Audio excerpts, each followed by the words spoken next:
Hello all చిలిపి కోడళ్ళు episode 35. అప్పటిదాకా మాట్లాడుకున్న విషయాలు ఉషతో చెప్పారు. తెగ నవ్వింది ఉష. అమ్మయ్య, ప్రణతికి ట్యాబ్లెట్స్ ఇస్తేనే మంచిది, లేకుంటే నేను కనేలోపు ప్రణతికి కూడా ప్రెగ్నెన్సీ వస్తే ఇంక సిగ్గుగా ఉంటుంది నాకు అంటూ నవ్వింది ఉష. దీని బాధ దీనిది అంటూ నవ్వింది ఉమ. మీకేం తెలుస్తుంది, చూడండి ఇప్పుడే నా పొట్ట కనిపిస్తుంది, సిగ్గుగా అనిపిస్తుంది అక్క అంది ఉష. మే కమిన్ మేడం అంది సూపర్వైజర్ మాధవి. కమిన్ మాధవి అని చెప్పింది ఉమ. ఎవరి పనుల్లో వాళ్ళు ఉన్నారు. సంతకాలు చేసింది ఉమ. 2 వ్యాన్లు కావాలి మేడం, అర్జెంటుగా పంపాలి పలానా చోటకి అని చెప్పింది మాధవి. ఓకే అంటూ ఫోన్ చేసింది ఉమ. మీరన్నీ రెడీగా పెట్టండి, నేను వస్తాను అని చెప్పింది.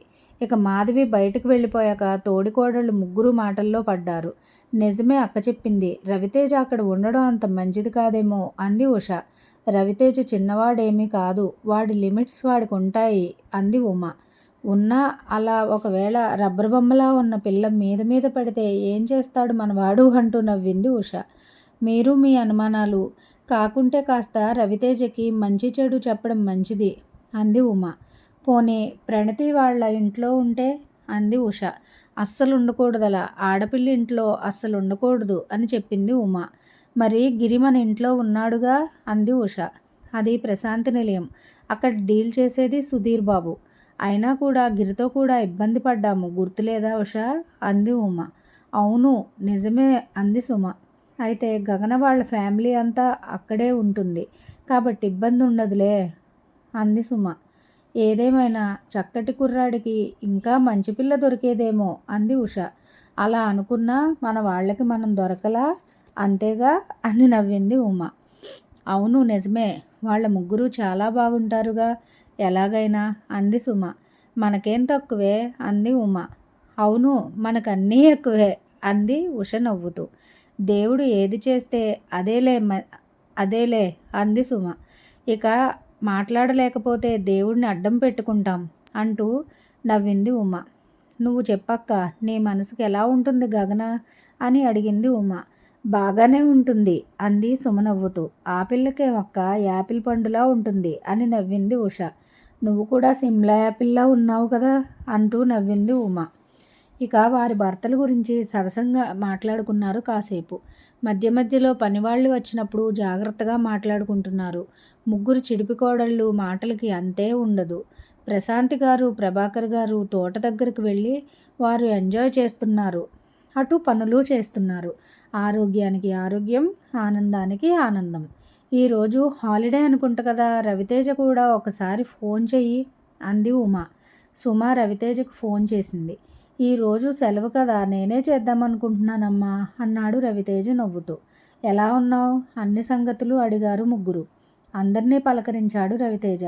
అందరి గురించి అడిగాడు. ఉషను ఆరోగ్య సంగతి అడిగాడు. అన్నీ అయ్యాక సుమ మాట్లాడుతూ ఈ రోజుల్లో ప్రతి విషయానికి జాగ్రత్తగా ఉండాలి అంటున్న సుమ మాటలకు నవ్వింది ఉమ. ఉమ తీసుకుంది ఫోను. రోహిత్ వాళ్ళ ఇల్లు బాగుందా అని అడిగింది ఉమ. ఏదేమైనా మన లిమిట్స్లో మనం ఉండాలి రవి అని చెప్పకనే చెప్పింది అన్ని విషయాలు ఉమ. వీళ్ళందరూ ఏంటి సడన్గా ఇలా ఫోన్ చేశారు, రాత్రి జరిగిన సంగతులు చూసినట్లు అని మనసులో నవ్వుకున్నాడు రవితేజ. రోహిత్ నాకు తోడుగా పడుకుంటాడు పిన్ని, ఇబ్బంది ఏమీ లేదు అన్నాడు రవితేజ పిన్నికి అర్థమయ్యేలాగా.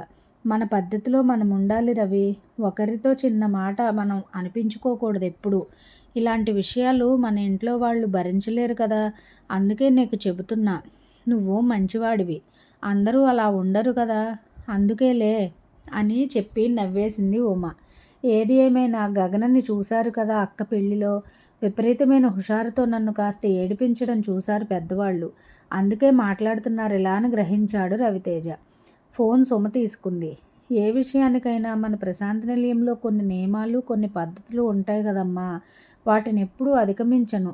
మీరు ఏ విషయంలోనూ భయపడాల్సిన అవసరమే లేదు అంటూ నవ్వాడు రవితేజ. జాగ్రత్త, ఆఫీస్ పనులు కష్టంగా ఉన్నాయా అని అడిగింది సుమ. మొదట్లో అలవాటయ్యేదాకా అలాగే ఉంటాయమ్మా అన్నాడు రవితేజ. రవితేజ రోహిత్ ఫోన్లో మాట్లాడుతున్నారు. ఒరే ఏమీ అనుకోకురా, నేను ఇక్కడ ఉండలేను అని చెప్పాడు రవితేజ. ఎందుకురా, ఏం జరిగింది అన్నాడు రోహిత్. ఒరేయ్, నేను చెప్పలేనురా బాబు, మీ చెల్లి చేసే పనులు అన్నాడు కాస్త కోపంగా. ఏం చేసిందిరా అన్నాడు రోహిత్. అదంతా నాకు అనవసరం, నేను ఉండను ఇంట్లో, దయచేసి అన్నాడు రవితేజ. ఆఫీసుకు దగ్గరలో ఒక రూమ్ ఉంది అని చెప్పాడు. ఫ్రెండ్, నేను వెళ్ళిపోతున్నాను అన్నాడు రవితేజ. ఒరే, శిక్ష వేసే ముందు కారణం చెప్పరా బాబు అన్నాడు రోహిత్. రాత్రి జరిగిన సంఘటనంతా చెప్పాడు రవితేజ. ఏంటి, చాలా దూరం వెళ్ళిపోయిందా ఏంటి కదా? నువ్వు అసలు అన్నవేనంట్రా, అవేం ప్రశ్నలురా అన్నాడు కోపంగా రవితేజ. ఒరే, నా భయమంతా నా చెల్లి గురించి ఏమీ ఉండదురా, నీ గురించిరా. నువ్వు ఎంత క్రమశిక్షణగా ఉంటావో నాకు తెలియదు అంటారా? అంత నమ్మకం లేకపోతే చెల్లిని నిన్ను అలా వదిలేసి వెళ్తామా మేము? నీ మీదే నమ్మకం, భరోసారా నాకు అన్నాడు రోహిత్. రోహిత్, నేను బయలుదేరుతున్నాను అన్నాడు రవితేజ. ఒరే, అమ్మకు చెప్పాలి కదా, ఉండు రోహిత్. అవన్నీ చాటుకుంటా వింటున్న గగన లోపలికి వచ్చింది. అన్నకు కళ్ళతోనే సైగ చేసింది. రోహిత్ కిందకి వెళ్ళిపోయాడు. సారీ అండి, ఇంకెప్పుడూ అలా ప్రవర్తించను. అల్లరి చేద్దామన్న ఆలోచనే కానీ మరొకటి లేదు నా మనసులో. పైగా మీరంటే ధైర్యం, మీ క్రమశిక్షణ నాకు తెలుసు. అందుకే అలా మీ దగ్గర చొరవ చేస్తూ ఉంటాను. మీరు అవునన్నా కాదన్నా మిమ్మల్ని ప్రేమిస్తూ ఉండిపోతాను. ప్రస్తుతానికి మీరు ఎక్కడికి వెళ్ళవద్దు ప్లీజ్ అని బతిమలాడింది గగన. మౌనంగా ఉండిపోయాడు రవితేజ. కళ్ళనీళ్లు పెట్టుకుంది గగన. అంత ఏడవలసిన పని లేదు, మితిమించిన అల్లరి తగదు. సరే, నేను ఇక్కడే ఉంటాను, కానీ ఒక కండిషన్. నీ ప్రేమకు నేను అంగీకరించాలంటే నువ్వు నేను చెప్పినట్టు వినాలి అన్నాడు రవితేజ. చెప్పండి అంది గగన ఆనందంగా. నీ చదువు కంప్లీట్ చెయ్యి, శ్రద్ధగా చదవాలి. అల్లరి వేషాలు ఇప్పుడు తగదు, ఎవరి లిమిట్స్లో వారు ఉందాము అని చెప్పాడు రవితేజ. అలాగే చదువుతాను, మిమ్మల్ని డిస్టర్బ్ చెయ్యను, కానీ మీరెక్కడికి వెళ్ళొద్దు అంది గగన కళ్ళనీళ్లతో. ఆడపిల్లలు ఎప్పుడు నవ్వుతూ ఉంటేనే అందంగా ఉంటారు, హద్దుల్లో ఉంటే ఆకర్షణగా అనిపిస్తారు. మితిమీరిన ప్రవర్తనతో విలువలు పోగొట్టుకుంటారు. అది కరెక్ట్ కాదు అన్నాడు రవితేజ. ఇంతకీ నేను చదువుకోవాలి బాగా అంటారు అంతేగా అంది గగన. సరే, అలాగే చదువుకుంటాను. మరి నన్ను తప్ప మీరు ఎవరిని పెళ్లి చేసుకోను అని నాకు మాట ఇవ్వండి అంది గగన. మాటిచ్చినా ఇవ్వకపోయినా చెప్పిన మాటకు కట్టుబడి ఉండేవాళ్ళం మేము అన్నాడు రవితేజ. ఏం చెప్పారు నాకు అంటూ ఆలోచించి, నన్ను ప్రేమిస్తున్నానని చెప్పారుగా అని లోలోనే మురిసిపోయింది గగన. సరే, మీరు ఇక్కడే ఉండాలి, బయటకెళ్ళి తినవద్దు, సరేనా అంది నవ్వుతూ గగన. సరే అన్నాడు రవితేజ. గగన కిందకు వెళ్ళిపోయాక నవ్వుకున్నాడు రవితేజ. చెప్పకపోతే చదువుపై నెగ్లెక్ట్ చేస్తుంది, ఎప్పుడూ చేసే పని అప్పుడే చేయాలి. చూద్దాం, అల్లరి పిల్ల ఈ మాటలకైనా దారిలోకి వస్తుందేమో అనుకున్నాడు రవితేజ మనసులో ప్రేమతో. ఇంతలో రోహిత్ పైకి వచ్చాడు. ఏరా ఫ్రెండ్గా నేను చెప్తే ఉండనన్నావు, ఇప్పుడు గగన వచ్చి చెబితే ఉంటున్నావా అంటూ నవ్వాడు రోహిత్. లేదురా, ఇలాంటి వేషాలతో గగన చదువు మీద శ్రద్ధ లేకుండా ఉంటుంది. మొన్న ఆంటీ గారు కూడా బాధపడడం నేను గమనించాను. తను చేసే అల్లరి నాకు ఆనందమే కానీ తనని చదివిస్తున్న తల్లికి బాధే కదరా, అందుకే ఇలా చేశాను. నేను బయటకు వెళ్తున్నానంటే ఎలాగైనా గగన ఆపుతుందని నాకు తెలుసు. అప్పుడు అలా చెప్పవచ్చని ఇలా చేశానని నవ్వాడు రవితేజ. అయితే కన్ఫర్మ్గా నువ్వు నాకు బావవేగా అని నవ్వాడు రోహిత్. మీ చెల్లెలు ఎప్పుడో మనసులోకి వచ్చేసిందిరా అంటూ నవ్వాడు రవితేజ. నిజానికి రవితేజకు గగనని చూడకపోతే ఏదోలా ఉంటుంది. ఇప్పుడిప్పుడే అది ప్రేమేనని అర్థం చేసుకున్నాడు. పైగా తమ ఇంట్లో అంగీకారమే ఉంటుంది, తాతగారి చలువ వలన అని నవ్వుకున్నాడు రవితేజ. తన బుక్స్ ఎక్కడెక్కడ ఉన్నాయో అన్నీ ఆర్డర్లో పెట్టుకుంటుంది గగన. పర్వాలేదే, రవితేజ మాటలు పనిచేశాయి అమ్మాయి గారికి. నిజమే, ప్రేమ ఎంత పనైనా చేయిస్తుంది, కర్కోటకుడిని కూడా కవిగా మారుస్తుంది అని నవ్వుకుంటూ వెళ్ళిపోయాడు రోహిత్. చైతన్య కాలేజీ ముందు ఉన్నాడు. మాట వరుసకైనా జాన్వి కనబడడం లేదే అనుకున్నాడు. ఇంతలో జాన్వి ఎవరో అబ్బాయి బండి మీద దిగింది కాలేజీ ముందు. చైతన్య కోపంగా చూశాడు. గణేష్ చైతన్యను గమనించాడు. పదరా, క్లాస్ టైం అవుతుంది అన్నాడు. జాన్వి చూడరా, ఎవరితోనో వచ్చింది అంటూ చెప్పాడు చైతన్య. మనకెందుకురా, మన చదివేంటో మనమేంటో అంతవరకే చూసుకోవాలి అని చెప్పాడు గణేష్.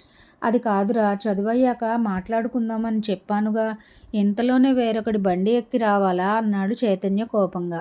ఏమో ఎవరో ఎందుకు వచ్చిందో తెలియకుండా అనవసరంగా ఎందుకురా అన్నాడు గణేష్.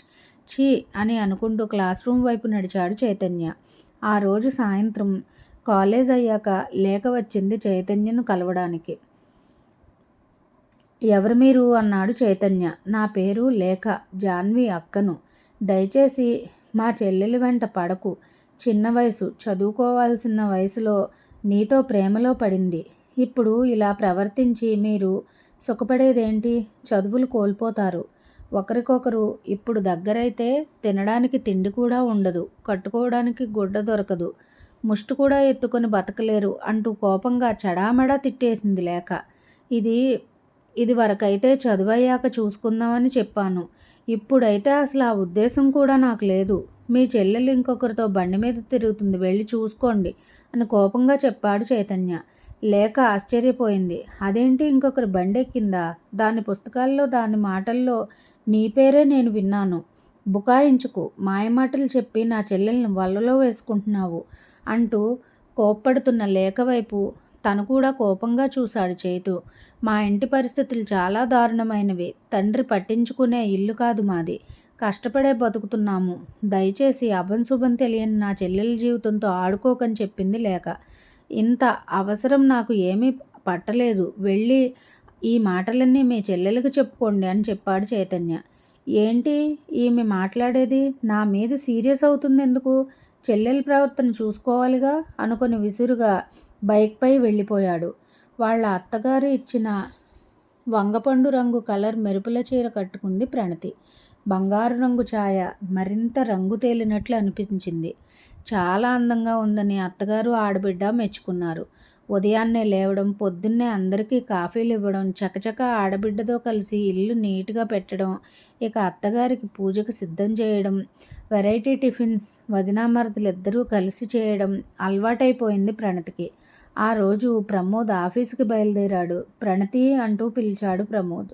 పరుగున వెళ్ళింది ప్రణతి. ఆఫీస్కి వెళ్తున్నారా అంటూ ప్రణతిని హత్తుకుని అల్లరి చేశాడు కాసేపు. డైనింగ్ టేబుల్ దగ్గర టిఫిన్కి కూర్చున్నాడు ప్రమోద్ అందరితో. సౌమ్య ఒక్కటే నవ్వు. ఎందుకు, పని లేకుండా నువ్వు అన్నాడు ప్రమోద్. లోపల నుండి వచ్చిన అంజలి గారు కూడా నవ్వారు. డైనింగ్ టేబుల్ దగ్గర కూర్చుని తింటున్న శ్రీకర్ గారికి లోపల నవ్వు ఆగడం లేదు. ప్రణతి కిచెన్లో నుండి టిఫిన్ తీసుకువచ్చింది. అందరూ నవ్వుతుంటే ఎందుకన్నట్లు నవ్వుతూ చూసింది. మమ్మీ, వదిన చీర చాలా బాగుంది కదూ అంది సౌమ్య పడిపడి నవ్వుతూ. ప్రమోద్ మొహం వైపు చూసి ప్రణతి సిగ్గుపడింది.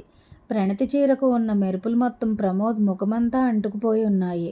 ఒకసారి నీ ముఖం అద్దంలో చూసుకోరా అంటూ నవ్వారు శ్రీకర్ గారు. ఫేస్ వాష్ చేసుకుని రండి అంది ప్రణతి. ప్రమోద్ వెళ్ళాడు. ఆ వెనకాలే ప్రణతి కూడా వెళ్ళింది. ఇక సౌమ్య మాటలకు అందరికీ నవ్వులే నవ్వులు ఇల్లంతా.